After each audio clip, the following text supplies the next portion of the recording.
what is up, guys? It's me, exactly, but that doesn't even matter right now. Nobody cares about that right now. All you guys are here for is because Kyrie Irving just got traded to the Boston Celtics. This trade literally broke my internet. Some of you guys know that I tried to go live when this trade happens and the internet just wasn't allowing it. The internet eventually shut down. So now I'm gonna try and make a video and hopefully this uploads. If you guys have seen this, that means it's okay now. Kyrie Irving just got traded to the Boston Celtics for Isaiah Thomas, Jay Crowder, Brooklyn's 2018 first round pick, and Ante Zizic. These are just like my first impressions. I'm gonna have a full, more in-depth video on this tomorrow, but this is just such huge breaking news that I just had to talk about it with you guys. And this trade brings up a lot of questions to me, especially on Cleveland's end. Does this mean that LeBron James is as good as gone? We all know that they were trying to trade Kyrie Irving in preparation for LeBron leaving, meaning that they were trying to get young stars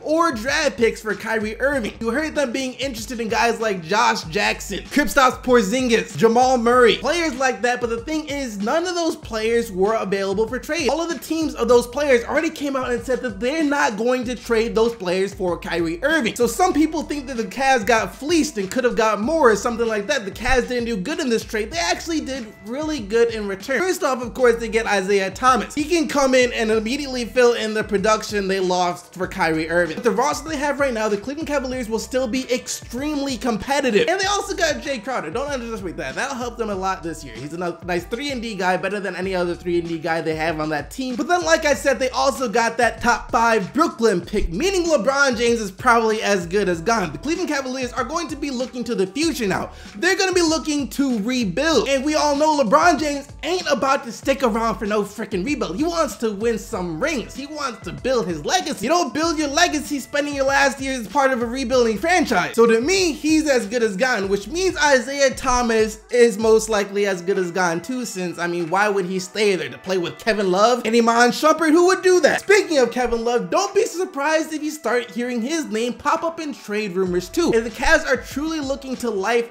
after LeBron James, why on earth would they keep Kevin Love? Right now, his value is at the highest it's going to get. He will be a free agent in the summer of 2019, so the year after LeBron James leaves. So if they don't trade him this year and try and trade him the next year, teams will just look at him as a one-year rental, and we all know how teams value one-year rentals. Just look at the package that the Pacers got for Paul George. Now they're salty and trying to sue the Lakers because they got ripped off. The Cavs don't want to find themselves in that boat. Don't be surprised if you hear Kevin Love's name pop up in trades to come. Now for the Boston Celtics though. The Boston Celtics just landed Kyrie Irving, in my mind, the biggest trade of the summer so far. And this was a great trade. I don't want to hear Boston got fleeced. Boston shouldn't have done that, anything like that.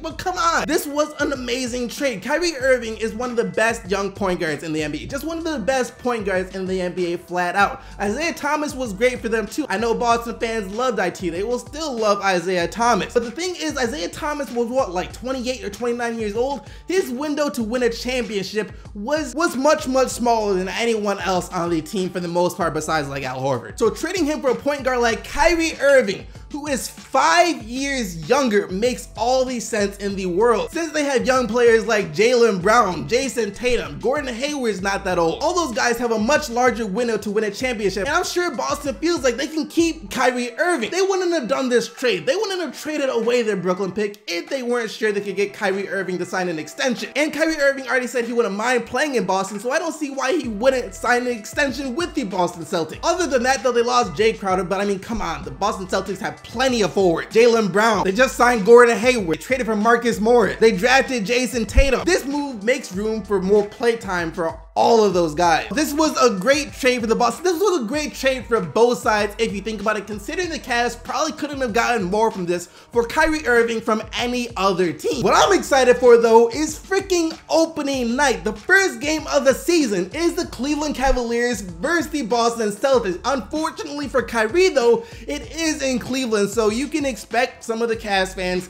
to let him hear it. He will be booed, I am certain of this. And on top of this, if these teams remain the same, meaning no major trades happen, especially in the Cavs, and if they don't like trade Kevin Love and try and blow up this roster this year, this will most likely be the Eastern Conference Finals matchup too. So you'll get to see Kyrie Irving and Isaiah Thomas both go head to head against their former teams in the Eastern Conference Finals to see who makes it to the NBA Finals. That will actually make the Eastern Conference playoffs exciting this year, and that's why I think this is one of the best trades of the summer. This is why I'm happy with this trade. Before this, it wasn't going to be that exciting, but now it is. But yeah, those are just some of my initial thoughts on this trade. I still have a lot of questions to answer. There's still so much running through my mind. I just had to get this off my chest. And you guys already know that I'll be back talking about this more in depth, more detailed, more structured tomorrow. This was just sort of a rant, and this has been one of the craziest, no, the craziest offseason in NBA history, not just NBA history, in sports history. I don't know if any sport has ever had an offseason where this much changed. So many star players have been moved. But I'll catch you guys tomorrow talking about more of this. For now, you know, just,